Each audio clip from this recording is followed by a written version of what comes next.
Someone asked me at the start of the service if I had a little political joke for you.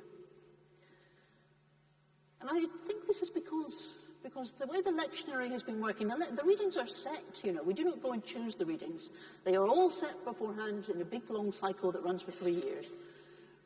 We happened to have the reading about the rich man and the poor man, where the rich man is begging for mercy because he had all the good things in his time and now he is dead and there is nothing for him. We happened to have that about the same time we had the budget. We happened to have the reading about the one person who has been healed who turns right round in his tracks, who makes a U-turn. We happened to have that one recent Sunday. I have no political joke for you this morning.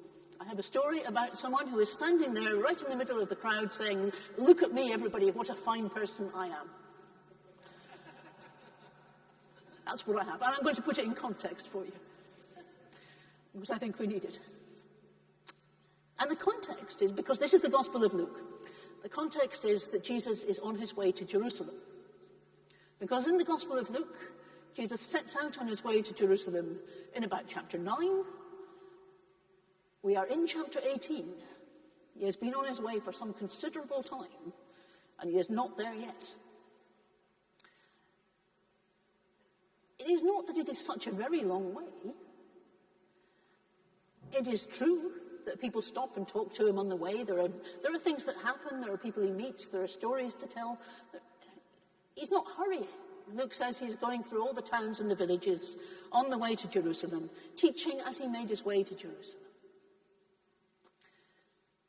But it is still noticeable that it is taking a long time to get there. And what is happening? It's not so much the geography of it. It is that Luke is putting all these stories that he has to tell about Jesus, all the stories about things that happened to Jesus, and the stories that Jesus himself tells, and the people he heals, and the people he meets, all these things. Luke is putting all those small stories in the context of what for Luke is the story. And the story is that Jesus is on his way to Jerusalem. And that story, Luke is telling in all these small stories, in the direction Jesus is on, in the moments of recognition on the way, in the meetings and the partings, the way that stories actually happen in life. Stories in life tend not to come along with a wee label on them saying, this is a story about whatever it is. They happen as we go along. They happen in the underlying direction. And that's what Luke keeps pointing to when he says, on the way to Jerusalem.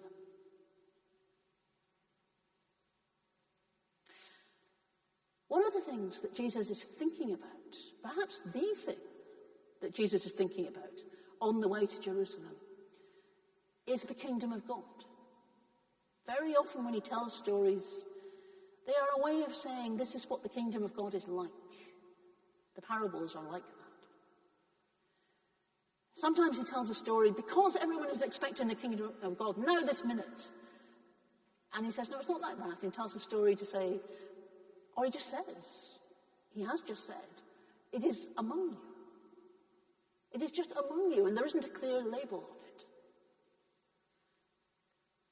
He is sort of testing out and exploring and finding ways to get people to think about the kingdom of God, finding ways even to get them, and it's a big step, to live in it.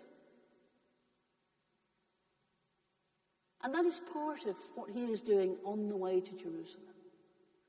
So that story about the kingdom of God is being brought kind of alongside that journey towards Jerusalem, as if the two are going to connect.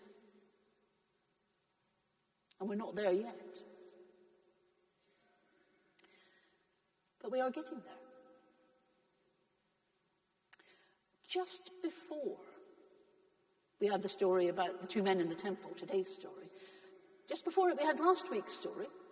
And last week's was the story about the widow who keeps asking and asking and asking for justice until the judge is fed up with her, so fed up that in the end, you know what, she gets justice.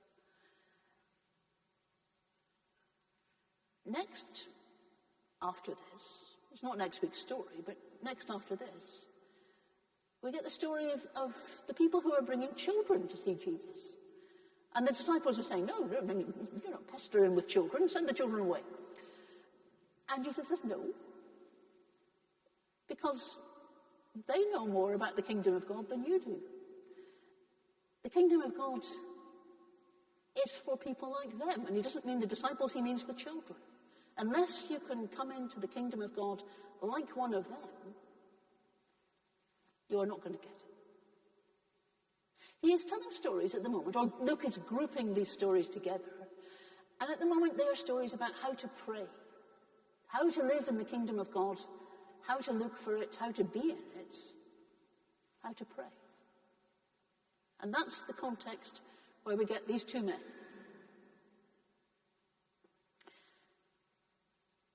Jesus has already, way back, he's still on the way to Jerusalem, back in chapter 11, way back, he has told his disciples how to pray. So this is not the first time he has been talking about how to pray, not by any means. But these are a grouping of stories about how to pray. There is persisting, like the woman last week. There is the question about, does it matter if you know what you're doing? Which is somewhere in there with the children. Something about attitude is in there with the children and with Jesus' response. And there are these two men in the temple.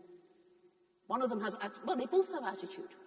Attitudes in two extreme directions. I'm not sure that either of them is a model for how to pray. I'm not sure that's Jesus' point in the story. Certainly one of them isn't. One of them is the one who keeps talking about himself. It is quite funny when you look at it. He keeps saying, I. Oh God, I thank you. I do this. I do the other. I am fantastic. I thank you that I am not like any of these other people.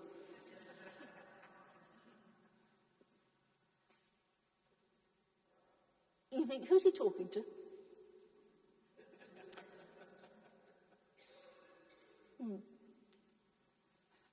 Who's he talking about? Clearly himself. Who's he talking to? Possibly also himself. Possibly all the other people who are around him. Not God, I don't think.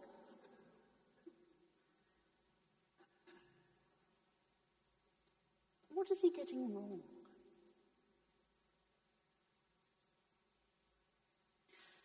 It is as if he's looking up to heaven.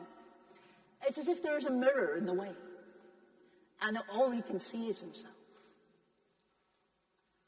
And then there's the other man who is not looking up to heaven, he's looking down and beating his breast, and everything is terrible. Everything is terrible. Who is he talking to?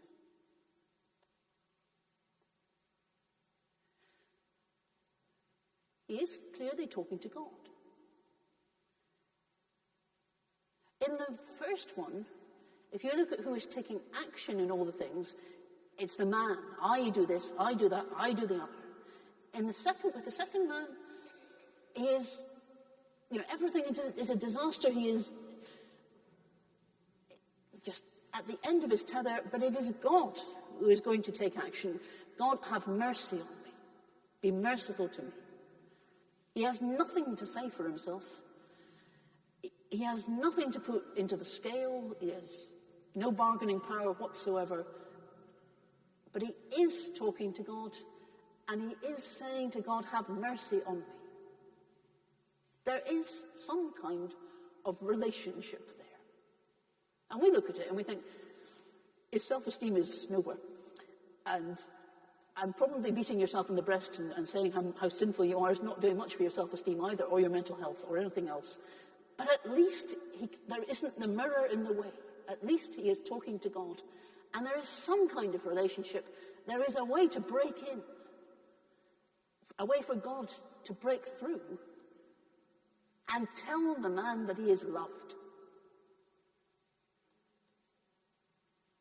There is no way for God to break through to the other man.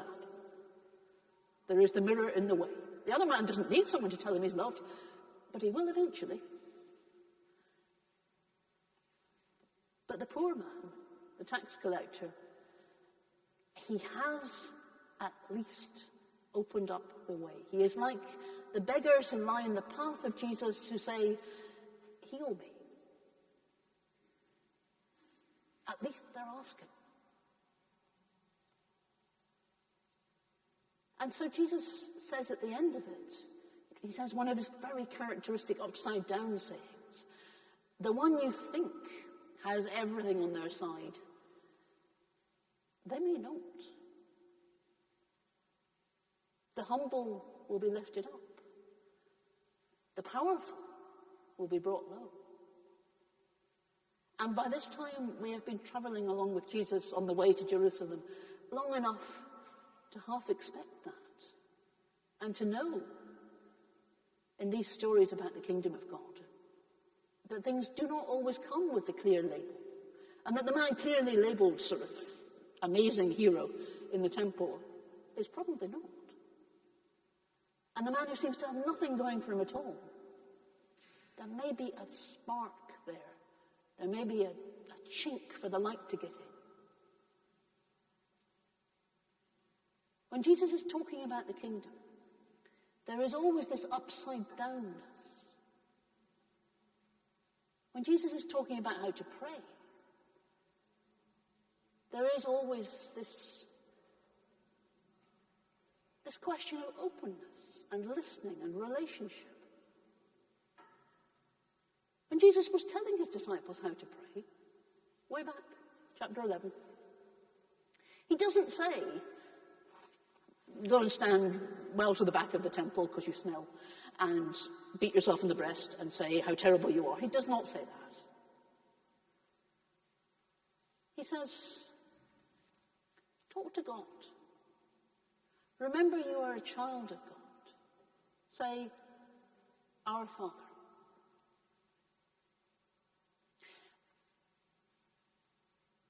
Bring yourself into the presence of God.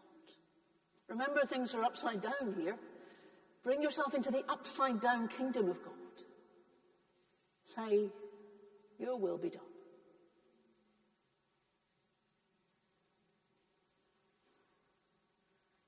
Ask for food. Ask for food. Here in the kingdom of God, you are loved. You are fed. Ask for bread.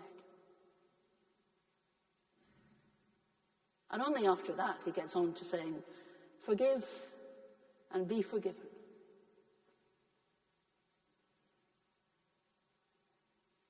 Jesus is on his way to Jerusalem.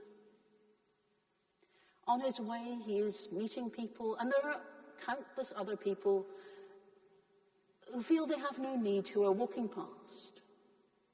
But there are one or two people, every so often we hear the stories of them, who meet him, whose lives are turned upside down in the meeting, who are changed, who are healed,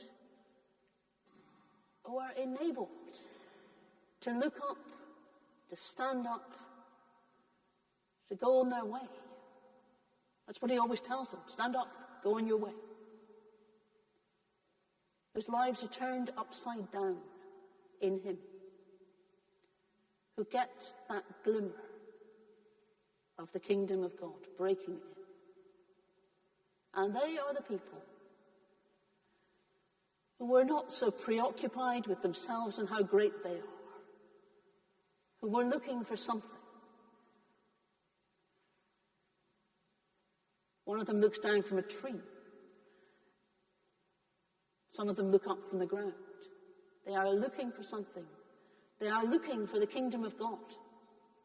And they find Jesus.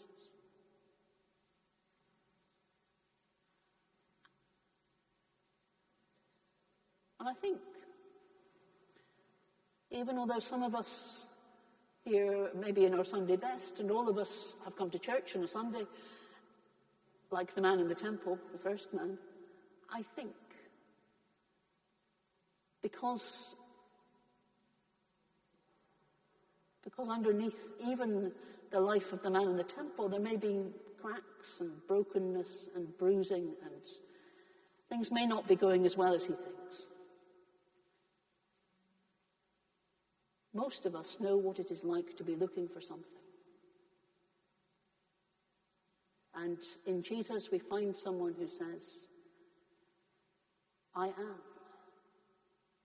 am the way.